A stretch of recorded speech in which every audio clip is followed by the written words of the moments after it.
Ethan Cole grew up believing the world had forgotten him. His earliest memories were of a cramped apartment in the Bronx. The smell of damp walls, and the sound of his mother coughing through the night. His mother, Linda, never spoke much about Ethan's father. Whenever he asked, her eyes clouded with pain. And she'd simply say, "He was a man who didn't have the courage to stay." Ethan grew up with that absence like a wound. Every birthday, every school event. Every time he saw other kids with fathers cheering in the stands, he felt it. He told himself he didn't care, but deep down, he always wondered who his father was. Life wasn't kind. By 16, Ethan was working double shifts, dishwasher at a diner, stock boy at a grocery store, anything to help Linda keep the lights on. He learned fast that the world didn't hand out favors. But there was always something different about him.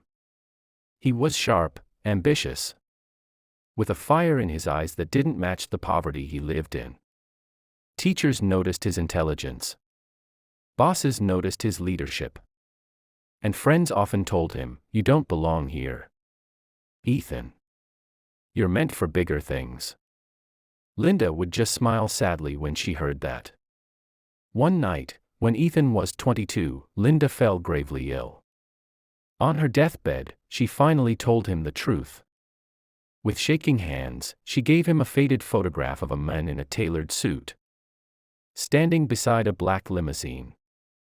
"That's your father," she whispered. "Charles Harrington. He's one of the wealthiest men in the city. He wanted me to get rid of you. I refused. He gave me money to disappear, and I did. But, Ethan, you are his blood. His son." Ethan stared at the photo, rage and disbelief swirling inside him. For years, he had starved, struggled, and begged for scraps, while the men who abandoned him sat in a mansion with everything. His mother's final words burned into him. "Promise me you won't let his world destroy you." But Ethan had already made up his mind. The world was about to meet the Forgotten Heir. Ethan Cole had never seen wealth up close. Not like this. The Harrington estate stood like a fortress in the wealthy suburbs outside Manhattan, iron gates, sprawling gardens, and a mansion with windows that gleamed like gold under the afternoon sun. To Ethan, it looked less like a home and more like a kingdom. He had spent weeks researching Charles Harrington after his mother's death. Articles, financial reports, magazine covers, everywhere. Charles's name echoed with respect and fear. CEO of Harrington Global, a billion-dollar conglomerate with influence, stretching from Wall Street to Washington. But what cut Ethan deepest wasn't Charles. It was the family portraits. In glossy magazines, Charles stood proudly beside his legitimate family, his wife Margaret, and their 3 children. Andrew Harrington, the eldest son, groomed to inherit the empire. Handsome, arrogant, already a senior executive in the company. Claire Harrington, the daughter. Elegant and ambitious, with a reputation for her charity work and sharp mind. Matthew Harrington, the youngest. A reckless playboy splashed across tabloids for drunken fights and luxury scandals.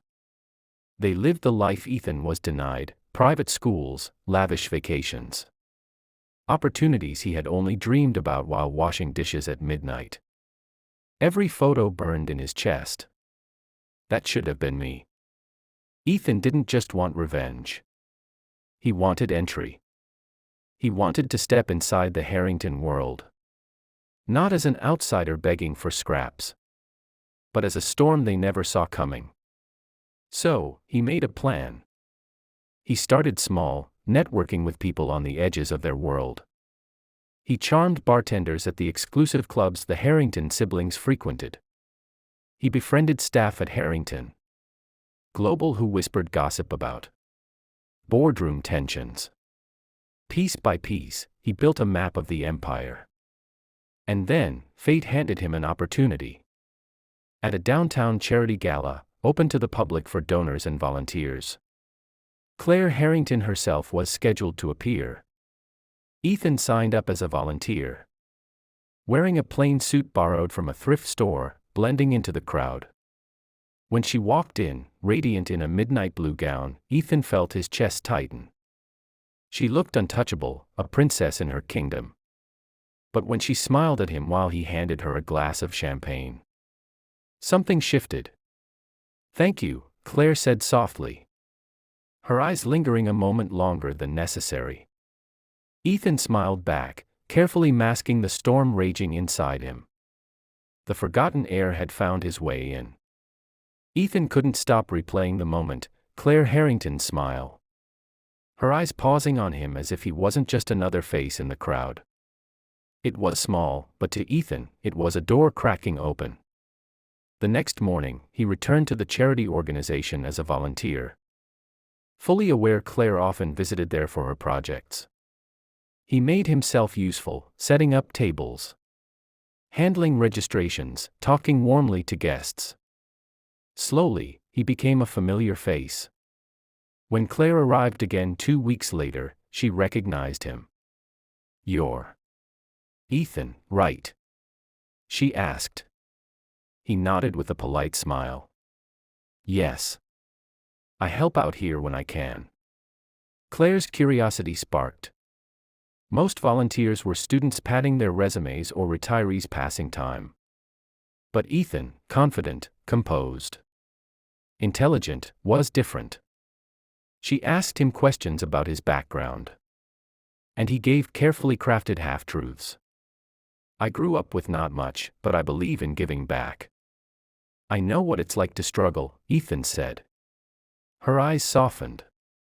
"That's rare to hear. People usually chase money, not purpose." "If only you knew," Ethan thought.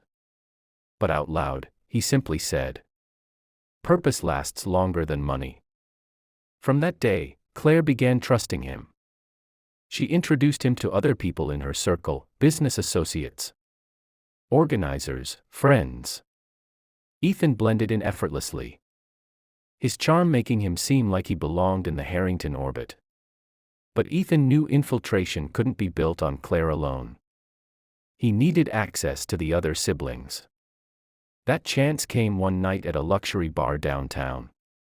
Ethan had studied Matthew Harrington's habits: clubs, women, whiskey, late-night gambling. He positioned himself at the same bar, dressed sharp enough to pass as part of the scene. When Matthew stumbled in, already half-drunk, Ethan acted as though it was coincidence. "Rough night?" Ethan asked casually as Matthew ordered another drink. Matthew smirked. "Every night's rough when your last name is Harrington. Everyone thinks they own a piece of you." Ethan chuckled. "Guess that's the price of being royalty." That line earned him a laugh, and within an hour, they were drinking together like old friends. Matthew loved people who didn't worship his last name, and Ethan played that role perfectly. By the end of the night, Matthew had invited him to a poker game at a private suite. 2 siblings. 2 entry points. But Ethan's eyes were always on the eldest, Andrew. He was the golden son, the heir apparent. And Ethan knew, to destroy this family, Andrew would have to be the first domino to fall. As Ethan walked home that night, his heart raced with both excitement and rage. "They're letting me in," he thought. "And when I'm inside, I'll tear them apart, piece by piece." Andrew Harrington was everything Ethan had expected: polished, precise, and utterly untouchable. Where Matthew was reckless and Claire compassionate, Andrew was a fortress. He carried himself like a man born to lead. Shoulders squared, every word measured, every smile calculated. To the outside world, he was the perfect heir. To Ethan, he was a target. Ethan had studied Andrew from a distance: his schedule, his meetings, his routines. Andrew spent long hours at Harrington Global's headquarters downtown, often working late into the night. Ethan realized this made him vulnerable. A man so disciplined often believed himself immune to betrayal. The opportunity arrived when Claire invited Ethan to a charity gala hosted by Harrington Global itself. Ethan arrived in a tailored suit, blending seamlessly among the wealthy elite. Claire introduced him to Andrew, who looked at Ethan with the mild suspicion of a man who had learned to measure strangers. "Ethan, was it?" Andrew asked, his handshake firm, his gaze unflinching. "Yes," Ethan replied smoothly. "Claire speaks very highly of you." Andrew's lips curved in the faintest smile. As she should. That arrogance lit a fire in Ethan's chest. But he swallowed it, keeping his mask intact. Over the next weeks, Ethan found small ways to impress Andrew, offering sharp insights during charity discussions, helping Matthew smooth over his gambling mistakes, and subtly placing himself as someone reliable. Andrew didn't trust easily, but slowly. He began to view Ethan as a useful acquaintance. Then Ethan made his move. Through Matthew's drunken ramblings, Ethan discovered that Andrew was hiding something, a risky investment gone wrong in a South American mining company. If the board found out, Andrew's image as the flawless heir would shatter. Ethan leaked whispers. Not directly, not obviously. He left breadcrumbs, an overheard conversation here, a casual mention at a bar there. He ensured the rumor reached exactly the right ears within the company. It worked. Within weeks, murmurs began circulating. Andrew's spotless record was suddenly questioned. At a tense board meeting, Andrew was confronted by a senior partner demanding answers. Though he managed to defend himself with controlled fury, the damage was done. His credibility was weakened. Ethan watched from the sidelines, satisfaction surging through him. One crack in the foundation. Just one. But it was enough. That night, Ethan stood outside the glittering Harrington mansion, staring up at its towering windows. They don't know it yet, he thought, but their empire is rotting from within. And I'll be the one who pulls it all down. The Harrington family was like a finely tuned orchestra, each member playing a role. Each note rehearsed to perfection. But Ethan had begun changing the rhythm. One string at a time, until the harmony started to falter. Matthew was the easiest piece to move. Reckless and insecure, he craved validation, and Ethan gave it to him. Over late-night drinks and smoky poker games, Ethan became his confidant. "You're smarter than Andrew gives you credit for," Ethan would say, watching Matthew's pride swell. "You could run the company better if they just trusted you." Matthew drank in every word like poison disguised as wine. Claire, however, was different. With her, Ethan played the part of the selfless volunteer. The man with a wounded past who still believed in goodness. She saw him as grounded, genuine, everything her privileged world lacked. Sometimes, when she smiled at him, Ethan felt a flicker of something dangerous. Something that threatened to soften his rage. But he buried it quickly. "She's a Harrington. She's not yours." His real focus remained Andrew. The mining scandal had left Andrew on edge, but he was determined to maintain control. Ethan pushed harder, orchestrating small sabotages, documents misplaced. Deals accidentally leaked. Whispers of board members questioning his leadership. Each time, Andrew recovered, but with visible frustration. It was working. The family was fracturing, piece by piece. One evening, Ethan engineered a confrontation. At a private dinner, he subtly nudged Matthew into challenging Andrew about company decisions. Fueled by whiskey and Ethan's encouragement, Matthew snapped. "You think you're perfect, Andrew, but you're not. Everyone knows about the mining fiasco. You're dragging us down. The room went silent. Andrew's jaw tightened. His gaze cutting toward Ethan for a fraction of a second, as if he suspected. Ethan lowered his eyes, hiding his satisfaction. The cracks were widening. But then, something unexpected happened. Claire pulled Ethan aside after dinner, her brow furrowed. "Matthew doesn't talk like that," she whispered. "Not unless someone's been feeding him ideas." Her eyes searched his face, suspicious yet hopeful. Ethan forced a pained smile. "Claire, sometimes brothers resent each other. Maybe you just don't see it." She hesitated, but she wasn't convinced. For the first time, Ethan felt the walls closing in, not from Andrew, but from Claire. That night, alone in his apartment, Ethan stared at the ceiling. The revenge he had dreamed of for years was taking shape. Yet Claire's doubt, her gentle voice, gnawed at him. "Stay focused," he told himself. "You didn't come this far to hesitate." Still, in the quiet of the night, he wondered, was his web of deception catching the Harringtons? Or was it beginning to trap him too? Ethan had always believed his mission was simple: infiltrate, manipulate, destroy. But fate had a cruel way of reminding him that nothing was ever that clean. It happened when he visited his old neighborhood. He rarely went back, too many ghosts, too many reminders of hunger and shame. But something pulled him there that night, perhaps guilt, perhaps longing. As he walked past the crumbling tenements, he saw Mrs. Callahan, an old neighbor who had known his mother. Her eyes widened at the sight of him. "Ethan. Good Lord, look at you. You're a man now." She invited him inside for tea. The apartment smelled of old wood and lavender. A sharp contrast to the Harrington mansion's sterile luxury. They spoke of his mother, Sarah, her struggles, her kindness, her sacrifices. Then Mrs. Callahan leaned closer, her voice dropping. "There's something you should know. Your mother didn't just fall ill.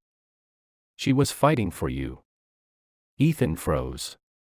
"What do you mean?" "She tried to go to Charles Harrington," Mrs. Callahan whispered. "She begged him to acknowledge you, to give you a chance at a better life. But he turned her away, cold as stone. Said there was no place for bastards in his world." Ethan's hands clenched into fists. His mother had gone to his father, their father, and been rejected. Not just rejected, humiliated. But that wasn't all. She suspected someone was following her in those days. "She told me once," she thought. "Someone wanted her silence permanent." The words cut through Ethan like a blade. His mother's death. Was it really natural?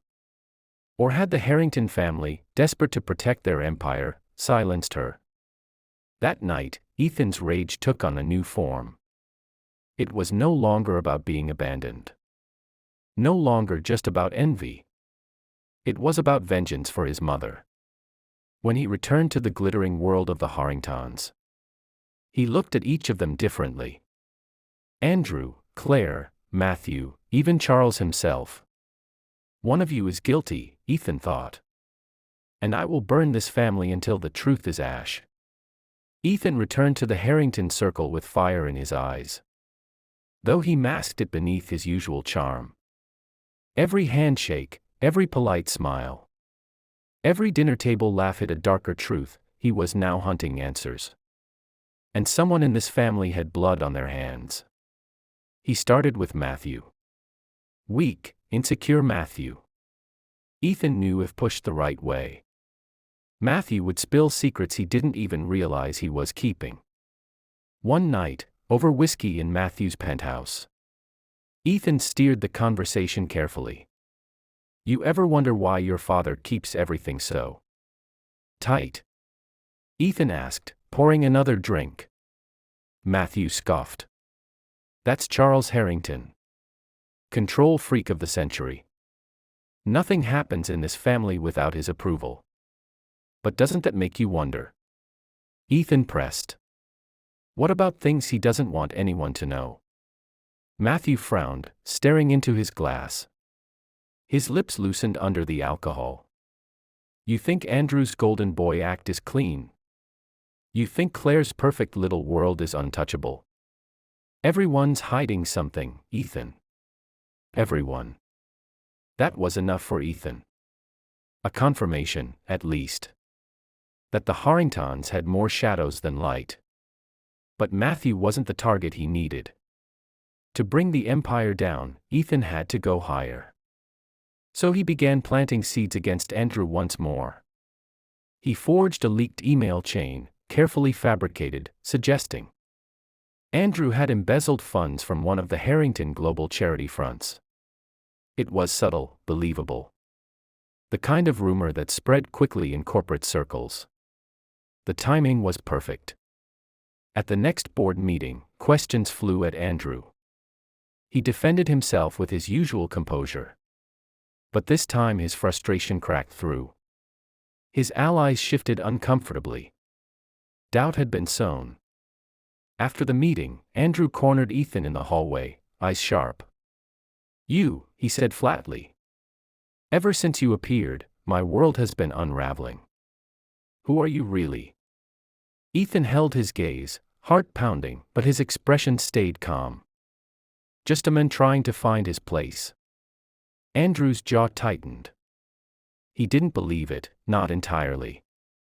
But without proof, he couldn't strike. Not yet. That night, Ethan stood before the Harrington mansion again, looking up at its glowing windows. He thought of his mother, of the whispers that her death hadn't been natural.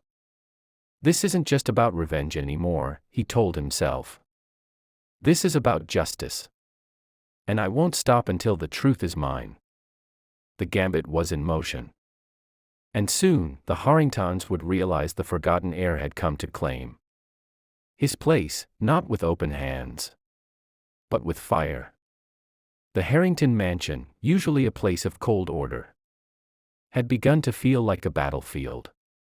Every dinner was tense, every conversation laced with suspicion.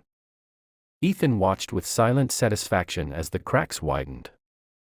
Andrew was unraveling. The forged embezzlement rumors had spread so widely that even the board was considering a formal audit. His temper, once so carefully controlled, flared in boardrooms and at the dinner table alike. Matthew, meanwhile, was spiraling further into excess. His gambling debts mounted, and whispers of scandal began to attach themselves to the Harrington name. Ethan made sure of it, feeding the right information to the right ears, pushing Matthew into recklessness. And Claire. Sweet, perceptive Claire. She was the only one holding the family threads together. She worked harder than ever on her charity projects, trying to protect the Harrington reputation. But she also kept watching Ethan. Her instincts told her there was more to him than he revealed. One evening, during a storm that rattled the mansion's windows, the breaking point came. Andrew and Matthew erupted into a shouting match at dinner. You're a disgrace to this family, Andrew roared, slamming his fist against the table. And you're a liar, Matthew shot back. Everyone knows you've been stealing from the company. Claire tried to intervene, her voice trembling. Please, both of you, stop. But neither listened. Charles Harrington, the patriarch, sat at the head of the table, silent, his face unreadable. Ethan watched it all, hiding his smirk behind a glass of wine. Perfect. Just perfect. Then Claire turned to Ethan.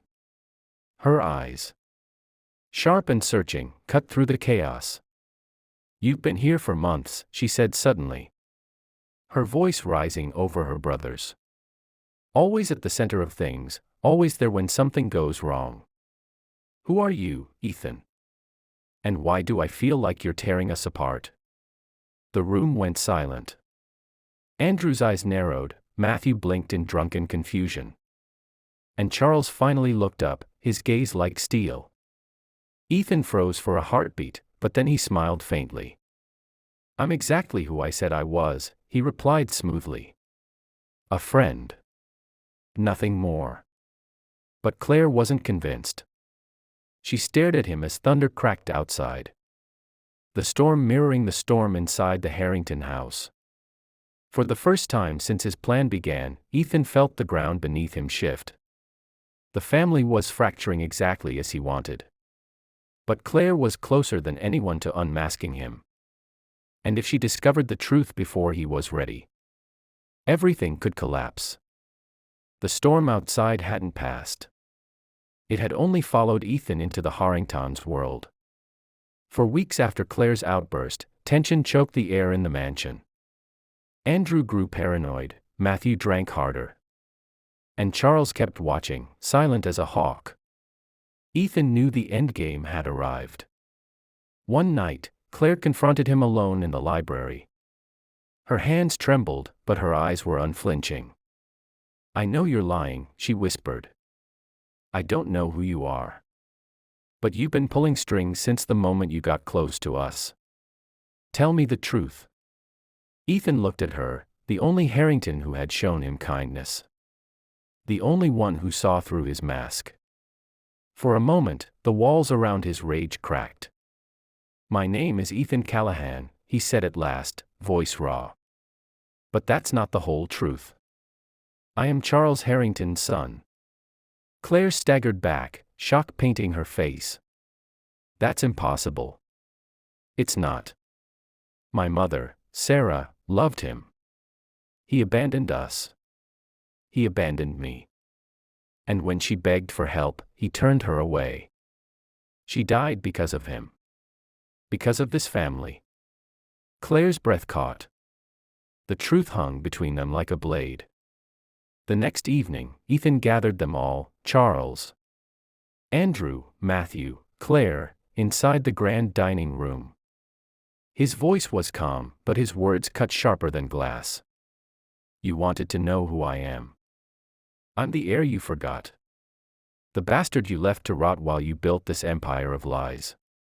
Andrew surged to his feet. "This is insane." "Sit down," Charles ordered, his voice a low growl. His eyes never left Ethan. Ethan's chest heaved as years of fury poured out. "You let my mother die.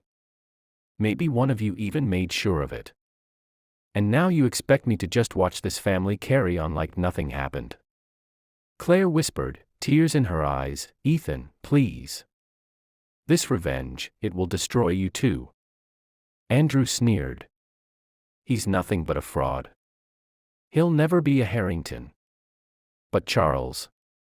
Charles finally spoke, his voice heavy with regret. "Ethan, she begged me, yes. And I turned her away. It was the greatest sin of my life. But I didn't kill her. None of us did.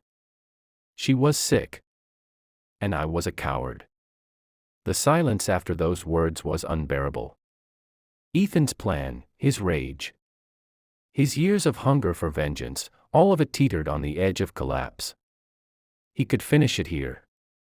Expose Andrew, ruin Matthew, humiliate Charles. He could burn the Harrington Empire to the ground and walk away the victor. But then he looked at Claire. Her eyes, pleading and broken, held something his mother's had once held too, hope. The choice clawed at him. Destroy them. Or forgive them. Finally, Ethan exhaled. "You'll live with what you did. Every day. Every night. That's punishment enough. I won't become the monster you made me." With that, he turned and walked out of the Harrington mansion, leaving silence and shattered pride in his wake. Outside, the storm had cleared. For the first time in years, Ethan felt the weight lift from his chest. He was the Forgotten Heir. And though revenge had almost consumed him, he had chosen something greater, freedom.